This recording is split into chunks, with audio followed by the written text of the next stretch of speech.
So when they came in, they were granted documents to work. Some of them will tell you, we tell you to go get an address. When you get the address, they give you a job. But notwithstanding, today we are talking about the present-day migration issue. They've done so well as a country, as a nation, rescuing them from the Mediterranean Sea for them not to die, bringing them in. But what we are talking about right here is how those people are being taken care of. For me, I believe in one thing is not giving people fish, but teaching them how to fish. All my life I was supposed to be a human rights activist. And being a human rights activist, I think I must stand by the truth. And if I should sit here today and be of great support that we have been taken care of, for me, it seems I'm deceiving myself. I could remember when I first came into this country, I started from the street, went to seek for an asylum. I was being sent to a migration center. It's not like this Centro de Acogencia they do today. Then it was under the SPRA. So now, some of us that were interested in the language, that were interested in integrating, we tried to fight so hard to integrate. Now, there were some people that were not interested because you didn't teach them how to integrate. I believe all of us, we are from a country, from a nation, from a community. We have something upstairs that we came with. But one mentality here is this. They want to know what your country is saying about you. Like this present day's migrant issue. Sometimes where I work, you meet some Italians. They come to you and like, we heard there is no problem in your country. Who said there's no problem in my country? As a human being, first of all, I know I have a right to integrate anywhere. I have a right to change my name. I have a right to change my country. I have every right to travel to anywhere I want to travel to. The important thing we should be talking about here is a stable law. I've traveled to like 7, 8 countries in Europe. The way the Italian government is handling the migration issue is not the way it's supposed to be handled. Take for instance, if you go to Germany, there's an outstanding law that says that when you first come into the camp, you will be paid 120 or 50 euro, and that is how it is in every camp in Germany. The food they eat is the same thing, both in Austria, both in Switzerland. But here in Italy, sometimes I'm angry when I come on the street, I see they say migrants are fighting. You're making them fight. Because you don't have a stable law. How can you be in a camp? I work in a camp. I talk with most of them. For example, you have a camp here in Verona. They are being paid 75 euro every month. They are being given food. You cook for them and they eat. They are being given transport to go out. They are being taken to school. Also, there is also a camp here in Verona or outside Verona, some in this country, that they are not even taken care of like that. And you should know this thing. Difference. Now, they are supposed to have equal rights for every migrant living in this country. But now the problem why you see migrants fighting every day, they even fight with some workers because these people, they just came in. They don't know the system, they don't hear the language. First of all, you are employing workers that will work in a migration center that don't even speak English. Now you speak Italian language. I speak English. There are some things you say that I don't understand. I think maybe you are just like insulting me. Number one, because maybe I said, I want to explain to you that I have a friend in Bologna camp. In Bologna camp, they cook their own food. And I just like, vai in Africa, you go to Africa, if you want to go imagine qualcosa africano or cibo africano. No, it is not like that. Try to find out what he was trying to tell you. And before you know, there is a problem between them and the people working there. So if you want to run a migration center, you have to first of all make sure that there are people who understand more about immigrants. I could handle the situation in the camp where I worked. Not that we never had problems. We had problems in the center where I worked. They were not paid for like 3 to 4 months. Really? Now, how can you, there are lots of problems. How can you sign a contract that I want to take care of immigrants when you know you cannot finance it? When you know you cannot take care of them 100%? Fine, I told the immigrants when they first brought them into the camp, I said, you're talking about what is your right, fine, you don't have a right, but you still have a right as a human being. Now, first of all, The monthly allowance, which is 75 euros, is your entitlement, your toiletries, you need a bed, you need a phone where you sleep. They say, what about the feeding? I say, if you go to China, if they eat frog, for example, you are going to eat it. If it doesn't kill them, it's not going to kill you. So here we have the pasta, the spaghetti, the macaroni, we have the rice. So if it is being prepared in their own way, we will eat. They say, they were like the Gambians, the people from Senegal, they were asking me questions, and I tried to explain to them. Even when I came here, this was what we all passed through, and which they accepted, because I am a black man, I understand them. Now, before you know it, then we are getting calls from people in other camps, because now a boat left Libya with about 500 migrants, get to the shores of Italy where they have been rescued. These people were not sent to one place. They sent them to different places in this country. And when they go to those places they have been sent to, they get a phone. Now, before they came in, they exchange contacts. They begin to talk to themselves. This one will tell you, I am being sent to this place. This is how they take care of me. How can you be in a country where some people cook for themselves, some don't cook for themselves? You are in a country where some people are being paid. Some people just called me recently that in their camp they are being given 50 euros. And the normal money is 75 euros. Then how can you run a camp where in 5 months or 4 months? Fine, we know that as an immigrant, I told them, you are not here to live and work yet. First of all, it is integrating. It is telling them the stories why you left, because we all have a story to tell.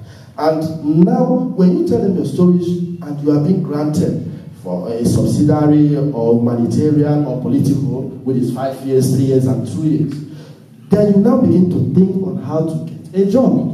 But first thing first is, here that you are now, you have to be focused on the language. That is the first thing you have to do. And the second thing is the document, because document is life here in Europe. Those that came to study after schooling, some of them decided to wait.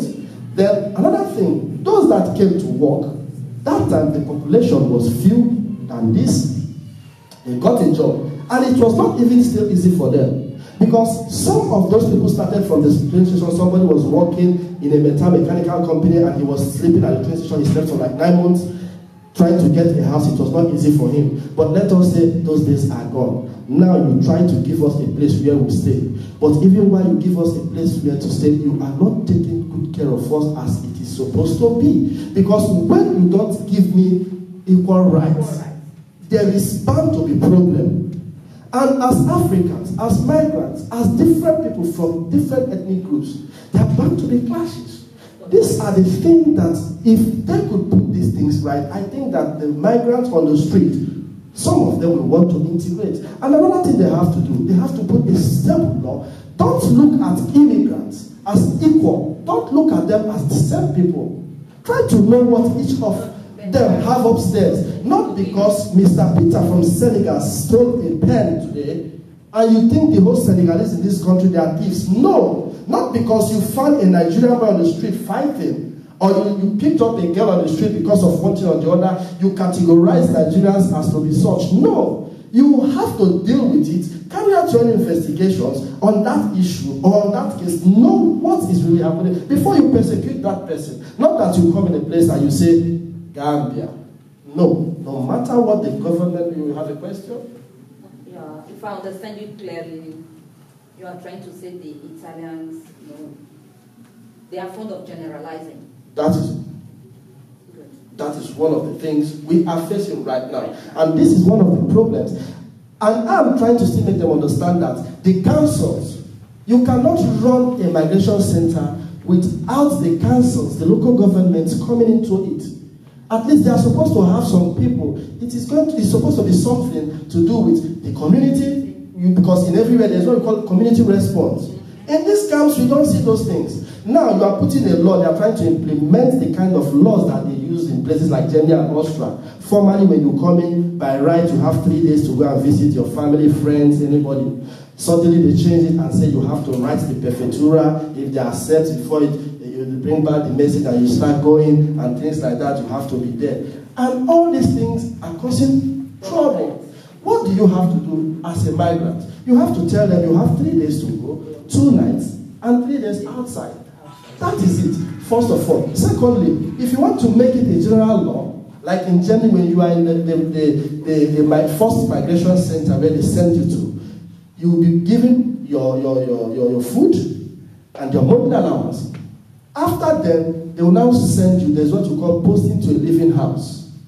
When you are sent to a living house, that is when they now increase your salary and you are paid every month. And you will go to school. Now, as a migrant here, how many immigrants in the camp today that are being sent to go and learn how to work? Why not, if you go to other countries, they question them. They ask them, when you were in Nigeria, what were you doing? What was your profession? Then if you go to other countries, when they ask them these questions, for example, if I say, I'm an electrical engineer, they send you to an electrical company for practical, for theory, to know more. In spite of the language. In spite of the language they do, because while you are doing it, you are also going to a language school. What you do there most is practical. Then the theory aspect of it, because you have been assigned to a language school. And when you now start learning how to do that work, it is going to inspire you more to learn the language. Not when they come, they eat in the morning, they eat in the evening. You tell them, go to school 2 times a week. Then they just go to school and they go back home. They think like, there's no future in this. If you go to some migration centers, when they call me on phone, they tell me, I just watched your program on Facebook. The people taking care of us is 1 month, we've not seen anybody. How can you keep a human being for 1 month without going to know what's happening, how they are, you don't even know if they are well fed or anything. Some people say they give them 12 euro. I was called yesterday that they have been given 12 euro for 1 week. Will an Italian man give his or her own child 12 euro for 1 week? If you know you are not capable of running a migration center, you don't take part in it. I told them where I was working before. I said, they have done well. My job and my duty is to take care of you. I will never allow you to fight these people. But one thing I'm going to tell you is this, by rights, he has every right to write and sign the contract, which migrant will be assigned to you. But as a human, he comes to apologize. You people should wait. But by law, it is not supposed to be that way. Before you go and sign the contract of taking care of migrants, you have to be attached to the bank. You have to get a house for them. Even if you don't have money to finance it, when you go to do anything or buy anything, the bank gives you the money. So even this so affected the place where I work, and they were changed. The people we work with now, they give them their money like 3 times a month. Once they need something, because they had to find out that the people we were working with before, they were not capable enough. Because the law that the UN has already brought, also every country under that United Nations Convention, they have their own laws. And that is why the money that is being paid here is different from the money that is being paid in other countries. The way they are being taken care of is different. Now, how can you in a country as an asylum seeker, you'll be given a government lawyer and we want you to pay for that same government lawyer? It's not supposed to be so. So that camp, you are not supposed to pay for your own lawyer, because if you pay, then it means it's a private lawyer starting to be a government lawyer. That is one. Number 2, these people came in as migrants. Fine, we know why they left. They left because if I am not coming from a war-fighting country, I'm coming because of ethnicity problem. I'm coming because, like let me use Nigeria for instance. The people in the northern part of Nigeria, they're suffering from the Boko Haram insurgency. The people from the eastern part of Nigeria, we want Biafra. The people from the Ijaw area, they say they want freedom. They want their own this. They're supposed to be handling the oil stuff and all. You go to every place. Let us call a spade a spade. In Nigeria and Africa, we have a problem. There is problem. First of all, our governments, they come to Europe and say they don't have a problem, that these people don't want to work. Says who? I believe that every youth of today, if he has a better place, he's going to stay there and work, especially when we have good roads, good houses, and good pipe-on waters, and good systems. How can I work when there is no development? Companies are not built. Things are not working out. And instead, I am living in fear as a youth of 21st century. Every youth of 21st century in Africa lives in fear. And that is why most of these people are living. Now, after leaving the coast of Africa to this place, that I am supposed to be protected. Let me not talk about the early migration system. Let me talk about today, what is happening. Now, the law says that it is 18 months contract. And within the time of that 18 months, you undergo your commission and everything. You might be given a document. And now, you go for your first commission. The document did not come out of it. They gave you negative. You reappealed. Then after you reappealed, they give you another time, like they do recall so. They give you another 6 months. With that same 6 months, you reappeal again, and they give you another negative. And like he said, you will be sent out of the camp. So, yes, in every camp. First of all, when they came into the camp, I first told them that I pray for all of you. One thing I want to see you come out with is the plastic I have today. But I am not assuring you that all of you will come out with it for your first commission. But when you talk well, you have a good story, you back it up well, and good proofs. Even if you don't get it from the first commission, it is the documents will be taken to the judge. And now the judge decides, your lawyer, the state prosecutor, and the judge. The lawyer says he left Kano State where he was born because there were destruction and this and that. And this guy has every right to be under the law of asylum protection. Then the prosecutor says, no, in Kano State, when you've been destroyed in Kano, you can run from Kano State to Lagos. And your own lawyer says, no, there will be no opportunity for this boy to run from Kano, because that night when this thing happened, there is no means he was running for his dear life. Where was the closest place to run out from? It is from Niger Republic. And that was where I know was more easy for that person to run out. And now he's an immigrant. Getting to Niger Republic, we all know the situation in Niger Republic. And some of them can't even stay there. Now, going to Libya, can you stay in a place where you're caught? There is no human rights. Documents are not being given. And even if a document is given, when you are being controlled by the police, you bring it out. He say you bring it out. You pose by bringing it out. He can tear it. They beat you. And now we all know what is happening in Libya. People were working in Libya since 2011. After the death of Gaddafi, Libya turned upside down. Before then, people were living and working in Libya. Better off even some people living here in Europe. Yeah. If their request or their story is not accepted, who is to be blamed? The person that is the government. The Italian government or your No, first of all, I must say the truth. You don't blame somebody for giving you. It's like a school. Okay. You write an exam. I might fail.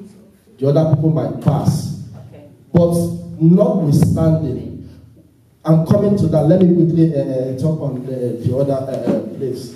Now, this Libya issue. Now we know that after the death of Gaddafi, the West left Libya without teaching them how to be police, how to be soldiers. Everybody in Libya now goes around with God. Then when they see these migrants, sometimes in some cases they call me. Sometimes I went on air, I was calling on Nigerian embassy in Libya. They begin to kill these people, collect their money. Do you know how many migrants that have been killed? They thank God for Gambia and Nigeria today. They've started deporting back African migrants to Africa.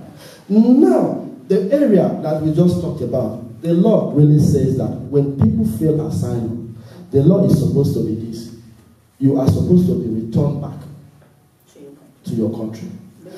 But now, the case of Europe, about the boys and the girls, after that 1 year and 6 months, that's 18 months contract. For example, I failed asylum. I'm being sent off the camp. I'm on the street. No documents. No house. How do you want me to live? But the law says they're supposed to return them.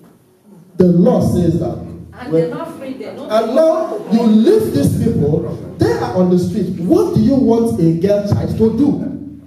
To sustain or to live or to take care of herself? She goes into prostitution. Because that is the fastest area she can make money of taking care of herself. What do you want a boy to do? He may go into the street and start selling drugs. These are the two easiest things that any legal migrant who has no documents can always do. Then now, what are we supposed to do for the girl child, like what people are saying, or for the male child? Now, I'm going to talk to Mr. Faraday, Chief Faraday was here. The Nigerian community, they've not done so well also. But from his regime, there is a great change. If you go to my live videos on Facebook, you see I talked about him a lot. When he was not the president, now we are talking about people going to look for your association. I do tell people, you must try to be a member of a church and association. It helps a lot. Now, also for the association, how is your campaigning going? Now, you are the president. As a president, you rule Italy. Now we have regions. We also need to appoint people to be presidents in regions. After the regions, we talk about community. We have regional in Veneto, where we can have a president of Nigerian Association Veneto. We have a president, Nigerian Association Verona. Also in Verona, we have areas. And now, even in the camps, like this, our brother just said, that those we came to meet, what did they impact in us? The people we met here, they failed us woefully. And most of us that I am here today, working in a camp, I got there, one, I know how I fought my way to this city, and the person I met, by the special grace of God, I met an Igbo man called Ugochukwu Elezi. He told me how he came and got to where he is today. I started from there. I fought for my own self to where I am. In most cases, I was on air for a program. A boy was crying saying that I saw a Nigerian man who has stayed here for like 30-something years just to ask a question. What will it take? When you go to a Rome, you behave like Romans. Fine. But in the other way around, it is not exactly like Romans. If I am a Nigerian and I come to this country and I see Nigerians, what do you want me to do? I behave as most of them. Sometimes we are supposed to impact a lot of things on these people that are coming now. Positively. Teach them how to live and work in this country. Very important. Because if you have done well for yourself, no matter how stressful it was when you came in, I think if we impact all these things in these people, it will be more easy for them and we make a better name. Because if those that came before had made better names for themselves, and kept better things for the people coming in the nearest future, I think these things happening today would have not been happening. Thank you very much.